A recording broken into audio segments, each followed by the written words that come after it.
Hello and welcome. I am Tamara and this is video 2 of a 3-part series. Last week we made a very simple EDC pouch right here. It had the zipper on top and it was a super simple sewing project. In that video, I talked to you as well about fabrics, needles, thread, and the like. This video, I'm going to skip that because I'm going to hope that you'll just go to that video linked in the description down below if you want any of that information. These pouches finish at 7¼ wide by 5½ inches high. They have the zipper on the front, which is a ton of fun, which means you also only cut out one piece of fabric. So let's jump on in and get started. Start by cutting out a panel that is 11 inches high by 8 inches wide. You will also need some zipper tape that is around 10 inches long. A few optional items would be this double-sided tape, as well as this little handy zipper jig. You can also add some grosgrain ribbon or a D-ring to your project, but all of those items are optional. A lighter, I would say, is half optional. Use at your own risk, but I highly recommend. And then clips are very important to be using instead of pins. Start by laying your panel right side face up. Then open up your zipper tape so that it is separated. And lay your zipper face down along both of those short 8-inch edges and clip in place.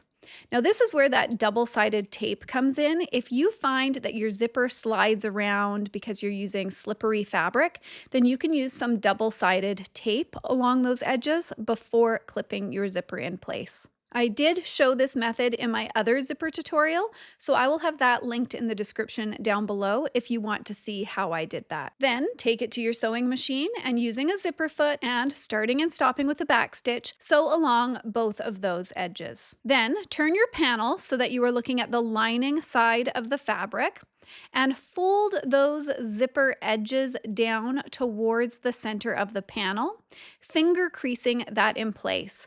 You can also throw some clips on either end to hold that fold in place. Do this for both sides of that zipper tape, then take it to your sewing machine and using a top stitch, sew along those edges. That will hold the zipper tape face down so that it doesn't pop back up, and it'll give it a really nice professional look. Start and stop with a back stitch. Now it is time to add your zipper pull. This is why we have a little bit of excess zipper tape along the edge. Fold your panel in half and line up that zipper tape, then trim one of those sides so that the zipper tape is exactly the same length. I also like to seal in the end of my zipper tape using my lighter. I find it helps me before I start pulling it through the zipper head. Then I like using this handy dandy little zipper jig. I will definitely have it linked in the description down below. You just add your zipper pull to it, so it essentially gives you a third hand. And then you can line up your zipper teeth and pull it through the zipper head.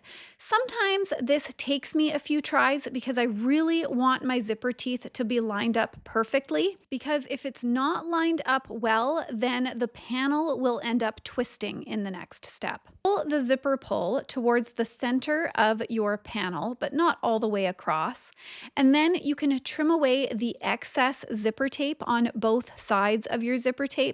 And once again, you can seal those edges with a lighter if you would like. I hope that you are enjoying this 3-part series. If you are, please give it that thumbs up because that will let YouTube know that this is a good video, and then YouTube will share it with others. And of course, if you like beginner sewing tutorials, hit that subscribe button.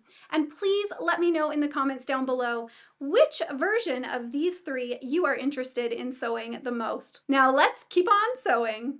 Then roll the panel so that above the zipper tape, you have about a ½ inch of the panel sticking up and past. Then throw some clips along both of those side edges. That way you can see exactly where your zipper will lay. And it's at this point that we will add some loops. So I have cut two 2-inch sections of my ½ inch grosgrain ribbon. And I'm going to fold it in half and throw one of my ½ inch D-rings into one of those ends. And I like that D-ring to be on the side of my zipper when my zipper sits closed. So just tuck it on inside towards the end of your zipper, line it up directly with the zipper's edge, and then you can fold the other grosgrain ribbon. I also seal it with a lighter and then tuck it in, lining it up once again with the end of the zipper teeth. Then you can take this to your sewing machine and you will sew a 1/4 inch seam allowance along both of those edges, starting and stopping with a backstitch. Now, because we sewed a 1/4 inch seam allowance, there really is no reason to try to reduce bulk further.